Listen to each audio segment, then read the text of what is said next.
Chers amis, souvenez-vous qu'après la mort de Jésus, les disciples se sont réunis dans une chambre haute, qu'ils ont verrouillé la porte à clé, et que Jésus s'est présenté vivant au milieu d'eux et leur a dit que la paix soit avec vous.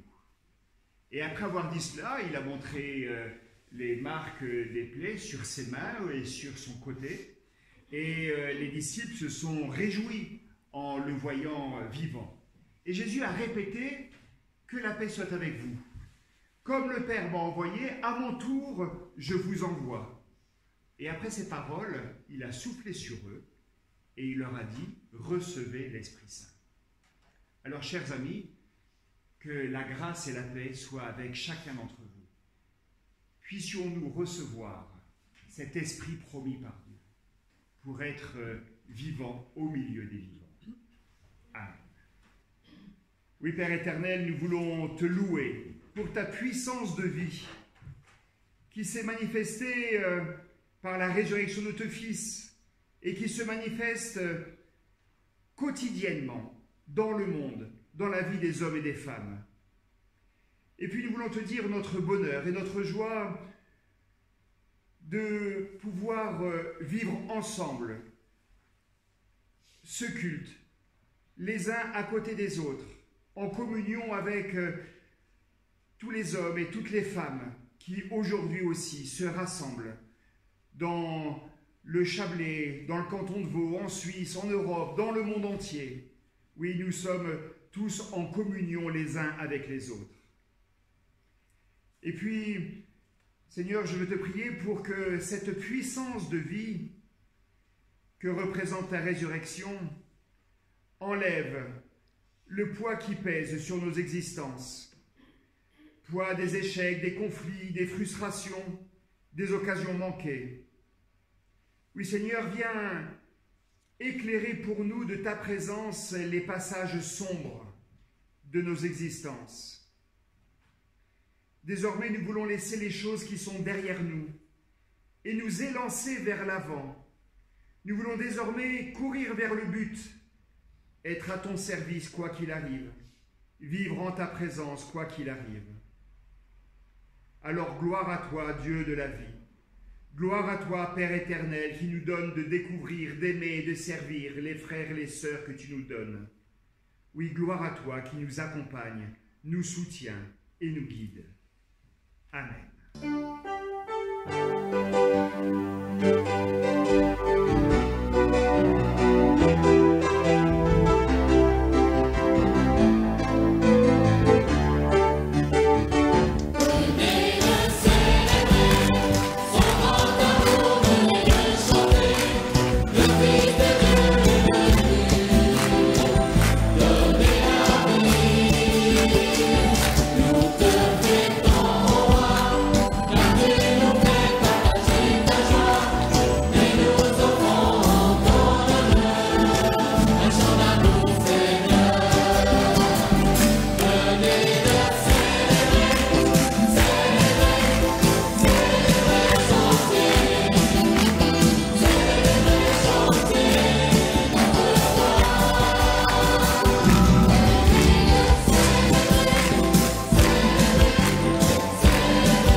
Esprit de lumière et de vérité, éclaire pour nous la parole que nous allons entendre.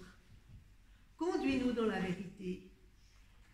Esprit de sainteté, pénètre nos pensées et nos cœurs. Rends-nous obéissants à ta volonté. Esprit d'amour, de joie et de paix, brillons-nous comme une flamme que rien ne peut éteindre. Nous lisons dans le livre du prophète Ésaïe au chapitre 45, dès le verset 15. Dieu d'Israël, toi qui sauves, tu es vraiment un Dieu caché. Voilà les fabricants d'idoles couverts de honte et de déshonneur. Ils s'en vont la tête basse. Mais le peuple d'Israël a reçu du Seigneur un salut éternel. Il n'y aura jamais pour lui ni honte ni déshonneur. Voici ce que le Seigneur déclare.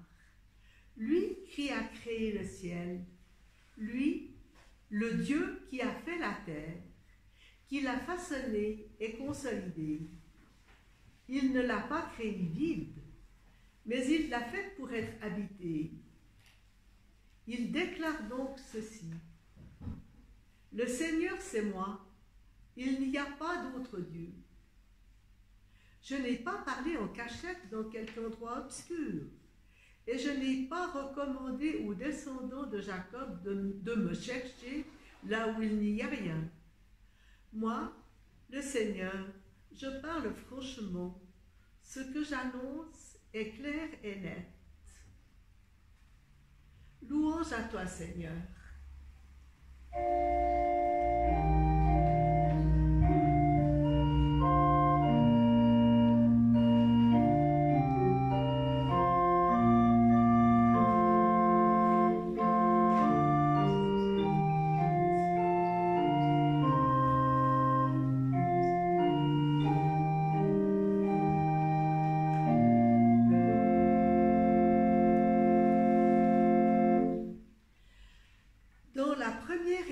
De Jean au chapitre 4,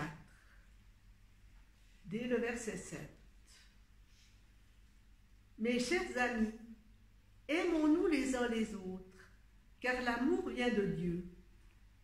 Quiconque aime est enfant de Dieu et connaît Dieu. Celui qui n'aime pas ne connaît pas Dieu, car Dieu est amour.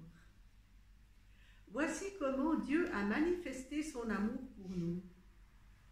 Il a envoyé son Fils unique dans le monde, afin que nous ayons la vraie vie par lui. Et l'amour consiste en ceci. Ce n'est pas nous qui avons aimé Dieu, mais c'est lui qui nous a aimés. Il a envoyé son Fils qui s'est offert en sacrifice pour le pardon de nos péchés. Mes chers amis, si c'est ainsi que Dieu nous a aimés, nous devons, nous aussi, nous aimer les uns les autres. Personne n'a jamais vu Dieu. Or, si nous nous aimons les uns les autres, Dieu demeure en nous et son amour se manifeste parfaitement en nous. Amen.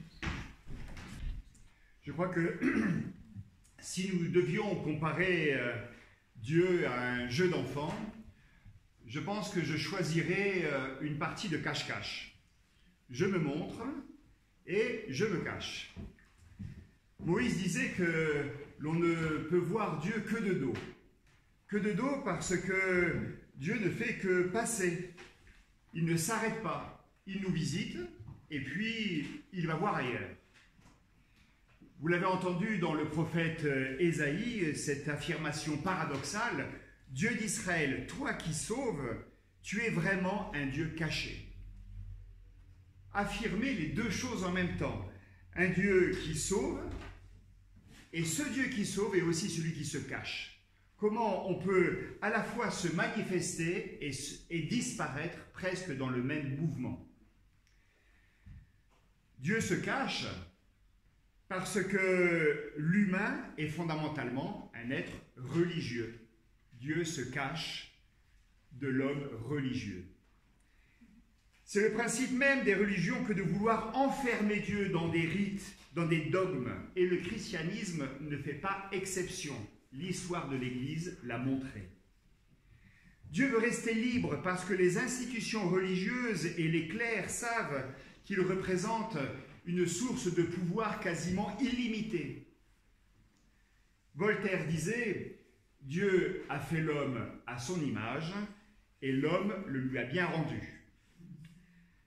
Le grand quiproquo des religions, c'est qu'en réalité, elles ne parlent pas de Dieu.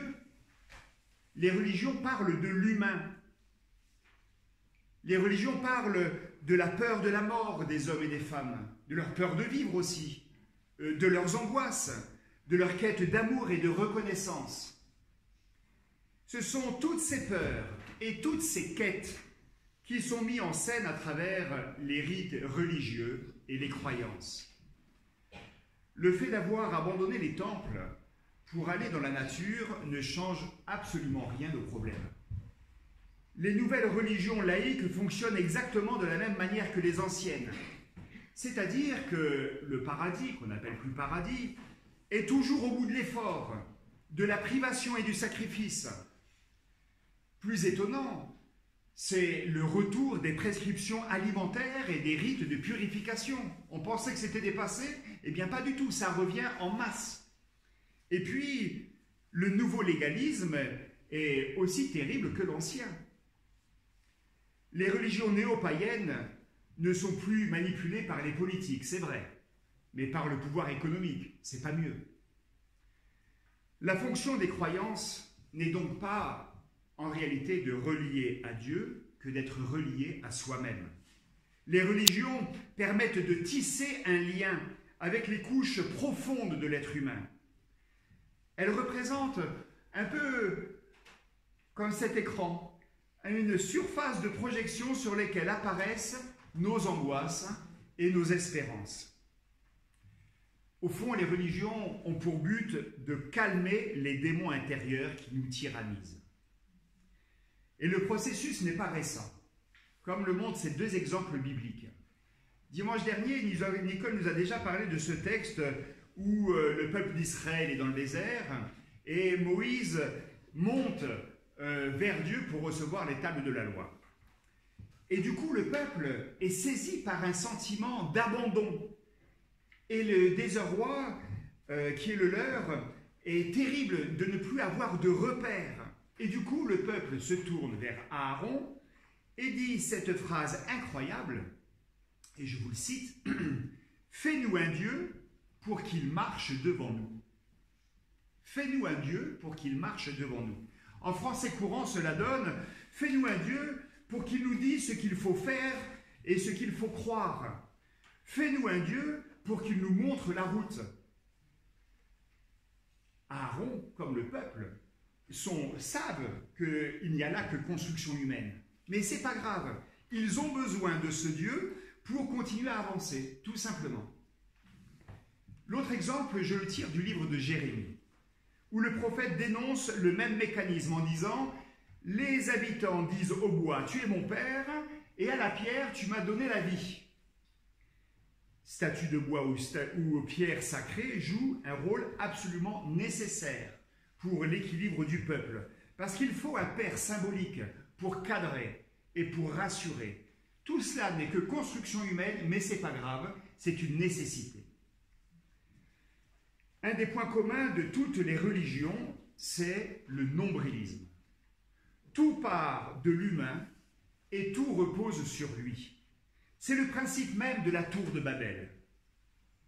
C'est toujours nous qui sommes au centre.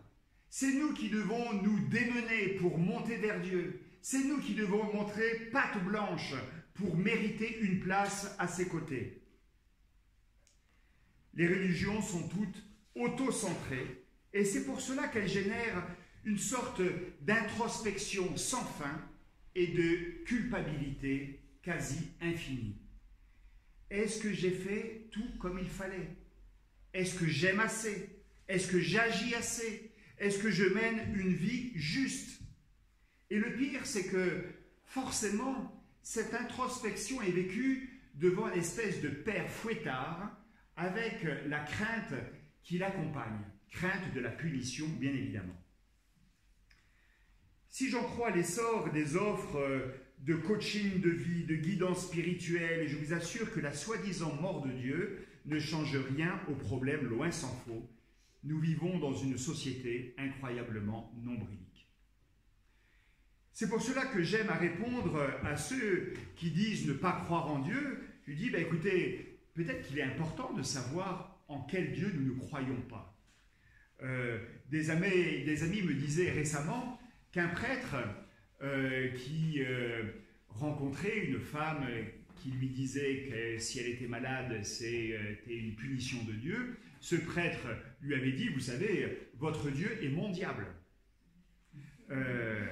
Et c'est vrai que je suis moi-même athée de bien des représentations de Dieu. Et je suis convaincu que la première mission d'évangélisation des chrétiens, c'est d'évangéliser leur propre représentation de Dieu. Croire ne suffit pas. Il faut encore se mettre à l'école du Christ pour apprendre à connaître celui qu'il appelle Père et que nous appelons ensemble notre Père. Et le message du Christ indique, je crois, un mouvement à 180 degrés par rapport aux religions d'hier et d'aujourd'hui. Et je vous relis ce texte de la lettre que Jean écrit à son Église. Voici comment Dieu a manifesté son amour pour nous. Il a envoyé son Fils unique dans le monde afin que nous ayons la vraie vie par lui. Et l'amour consiste en ceci, ce n'est pas nous qui avons aimé Dieu, mais c'est lui qui nous a aimés le premier. Et vous l'entendez, le cœur de l'Évangile. Ce n'est pas l'homme qui monte vers Dieu, qui fait des tas de choses pour Dieu comme si Dieu en avait besoin. Non, c'est Dieu lui-même qui prend l'initiative, qui vient vers nous. C'est lui qui œuvre pour nous, parce que Dieu est toujours au centre. Et parce qu'il est au centre, il nous décale de notre nombrilisme naturel. Désormais, c'est Dieu qui donne, c'est lui qui agit, c'est lui qui pardonne, c'est lui qui fait attention à chacun, c'est lui qui, en premier lieu, nous aime. Alors oui, il n'y a rien à faire, rien à mériter, aucun exploit, aucune obéissance, aucune condition, parce que ce n'est pas nous qui avons aimé Dieu, dit l'évangéliste Jean, c'est Dieu qui nous a aimés le premier. Si nous voulons revendiquer d'être au centre de quelque chose, eh bien nous pouvons toujours reconnaître et accepter que nous sommes au centre de l'attention de Dieu pour nous. Alors je ne veux pas donner l'impression que la démarche du peuple construisant un veau d'or ou des statues de bois n'exprime pas en réalité un véritable sentiment d'abandon et d'angoisse. Oui, les questions sont réelles. La religiosité des peuples d'hier ou d'aujourd'hui répondent à des questions réelles et à des angoisses objectives. Ça, c'est vrai. Beaucoup, surtout en cette période, ont crié à Dieu leur colère et leur incompréhension, leur désarroi en disant « Mais enfin, pourquoi es-tu un Dieu qui te cache? Révèle-toi, manifeste-toi. Pourquoi es-tu un Dieu qui te cache ?» murmure le malade sur son lit de souffrance. Pourquoi es-tu un Dieu qui te cache, soupire le père ou la mère de famille qui vient de perdre son travail? Pourquoi es-tu un Dieu qui te cache, pleure l'enfant ou la femme battue dans la maison? La logique des religions consiste toujours à répondre à toutes les situations de vie. À toutes les questions que nous nous posons, les religions ont une réponse. Elles saturent tout simplement le monde du savoir. Et en pleine crise, les religions génèrent de la culpabilité en disant « Eh bien, si tu es malade, c'est de ta faute. S'il y a eu cette pandémie, eh bien, c'est parce que Dieu nous a punis. » Le message de la Bible, je crois, ne nous renvoie jamais à un monde magique, contrairement d'ailleurs aux écrits apocryphes. C'est là que je fais référence à la lecture du livre de Marguerite. Les évangiles et la Bible ne renvoient pas à un monde magique, mais elles nous renvoient toujours au Christ. Et le message du Christ est profondément incarné, enraciné dans la vraie vie. Et je crois vraiment que le Dieu de Jésus nous donne, que le Dieu que Jésus nous donne à connaître, c'est ce qu'est notre existence. Il connaît notre question et il veut nous accompagner dans nos chemins de vie, mais concrètement et visiblement. Et c'est cela que je voudrais retenir de ce passage de la lettre de Jean, quand il dit, au fond, que maintenant Dieu se montre. Pour l'évangéliste Jean, Dieu n'est pas un Dieu caché, c'est un Dieu qui se montre. Alors je vous relis ce passage. Voici comment Dieu nous a montré son amour. Il a envoyé son Fils unique dans le monde pour que nous vivions par lui. Personne n'a jamais vu Dieu.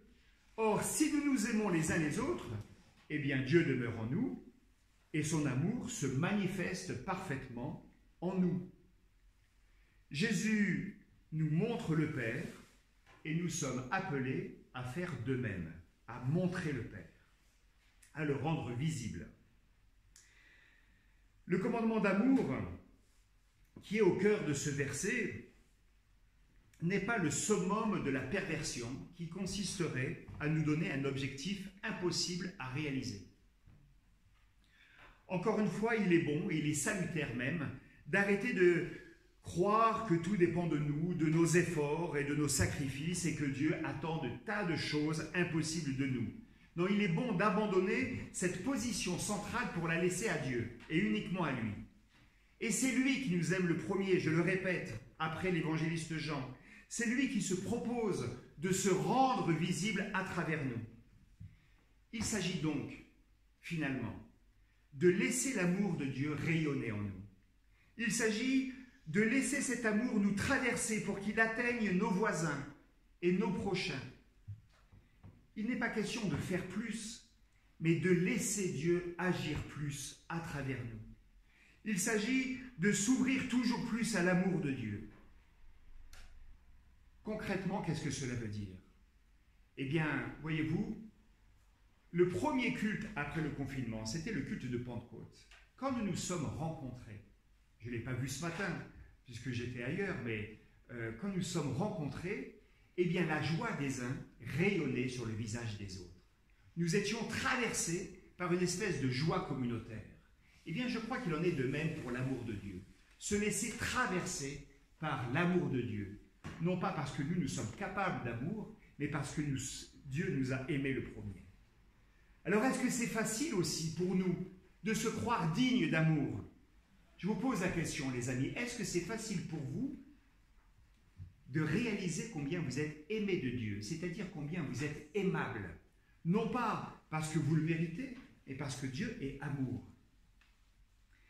Quel message extraordinaire pour tous ceux qui sont blessés dans leur dignité, qui ont une image d'eux-mêmes blessés, déformés, parce que ces personnes ont été dévalorisées ou rabaissées toute leur enfance ou toute leur vie. Quel message aussi pour ceux qui sont considérés comme négligeables, les petits, les fragiles, ceux qui ont un handicap physique ou psychique. Dieu a choisi de se rendre visible à travers toi, mon frère et ma sœur. Il transparaît dans tes qualités, mais aussi dans tes failles. Il est visible dans ta foi, mais aussi dans tes doutes. Il est présent dans ta confiance en lui, mais aussi dans tes révoltes, parce que tout cela est vrai. Son amour est visible à travers tout ce qui fait notre vie. Et puis je voudrais aussi dire combien cette affirmation devrait changer notre regard sur ceux qui nous entourent. Notre prochain doit être accueilli, écouté et respecté parce qu'il me parle de Dieu. Alors, chut, écoutez. Laissez-vous interpeller parce que Dieu est là présent dans la vie de ce frère et de cette sœur, dans ses questions, dans ses révoltes, dans ses doutes. Pendant le confinement, j'ai redécouvert ce passage de l'évangile de Jean où Jésus demande à Pierre s'il l'aime vraiment. Après la réponse de Pierre, Jésus lui dit en gros ceci: « Alors si tu m'aimes, eh bien prends soin de mes brebis. Prends soin de mes brebis comme je l'ai fait moi-même, comme j'ai pris soin de toi. » Parce que l'amour de Dieu dans la Bible aboutit toujours au fait de devoir prendre soin de ceux qui nous entourent et de lutter avec eux afin qu'ils découvrent la plénitude de vie promise par Christ. C'est là que se joue la visibilité de Dieu dans le monde. Et de fait, Jésus a considéré les hommes et les femmes qu'il a rencontrés comme des frères et des sœurs, et son amour s'est exprimé dans une proximité extraordinaire, dans une prise en compte de la situation de chacun, dans une écoute de leurs souffrances et ensuite dans un engagement total et sans faille en leur faveur. Dieu s'est engagé passionnément pour que l'homme et la femme qu'il a rencontrés puissent de nouveau jouir de leur liberté, pour que les hommes, les humains, aient de nouveau une place dans la société et qu'ils retrouvent la dignité d'entreprendre. Et c'est pour cela que le paralytique n'est pas simplement guéri de sa paralysie, mais il est reparti avec son brancard. L'aveugle n'a pas simplement été guéri de sa cécité, il est devenu témoin. La femme pécheresse est devenue disciple. Et l'apôtre qui a renié, eh bien, n'a pas simplement reçu le pardon, il est aussi devenu le chef de l'Église naissante. La bonne nouvelle de Jésus-Christ consiste à faire confiance en ce Dieu qui nous demande de le laisser agir à travers nous. Il nous demande de rendre visible son amour pour chacun. Alors voyez-vous, c'est déjà une chose extraordinaire que de réaliser que Dieu vient à nous en Jésus-Christ. Que c'est lui qui franchit la distance et qui nous tend la main. C'est déjà magnifique de voir combien Dieu nous aime et que nous n'avons rien à faire pour mériter cet amour.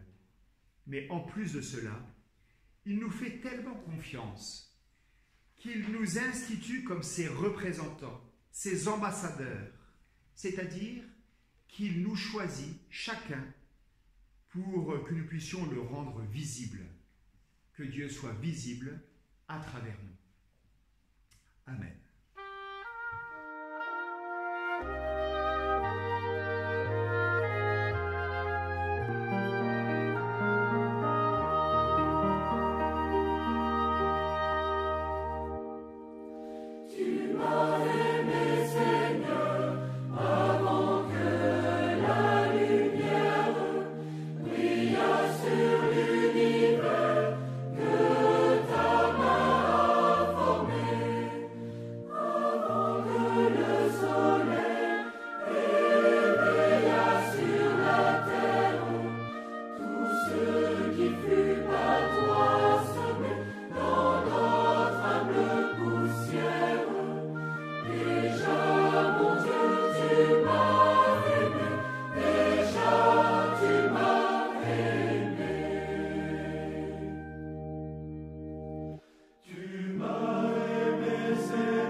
Oui Seigneur, en Jésus, tu t'es révélé à nous, mais non pas de manière à te livrer à nous, à nos vœux, à nos idéaux humains, à nos désirs, à nos fantasmes. Tu t'es révélé à nous comme notre Père bien-aimé, celui qui nous aime le premier. Aide-nous à ne jamais considérer que nous avons tout saisi et que nous maîtrisons tout, même toi. Maintiens-nous dans cette dynamique de libération inaugurée à Pâques et qui nous permet aujourd'hui encore de vivre de manière renouvelée dans la confiance, l'amour et l'espérance. Toi qui t'es montré dans l'homme de Nazareth, permets-nous d'aller à la rencontre de ceux qui nous entourent, de ceux qui souffrent, de ceux qui se sentent abandonnés, isolés, de ceux qui l'on a tendance à exclure ou à refouler.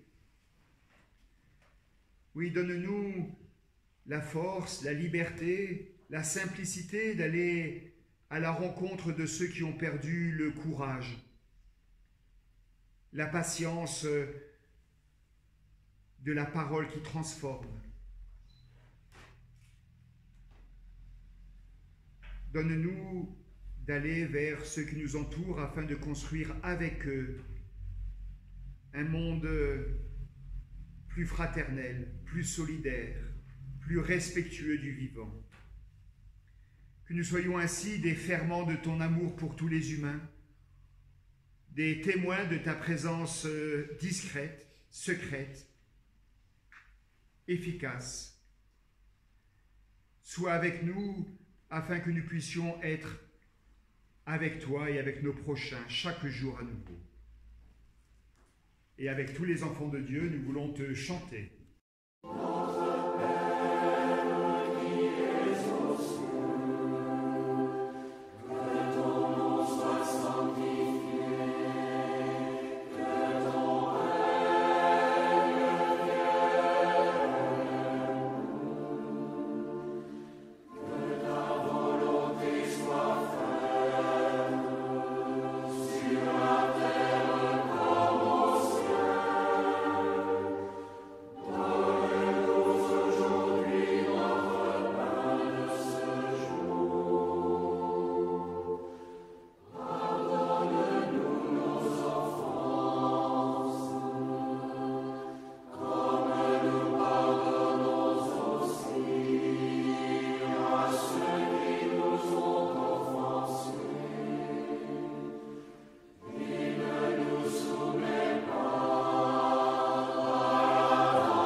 Oui, mon frère, ma sœur, que la grâce de Dieu soit sur toi pour t'aider à marcher dans ses voies. Que Dieu te bénisse et te garde. Amen.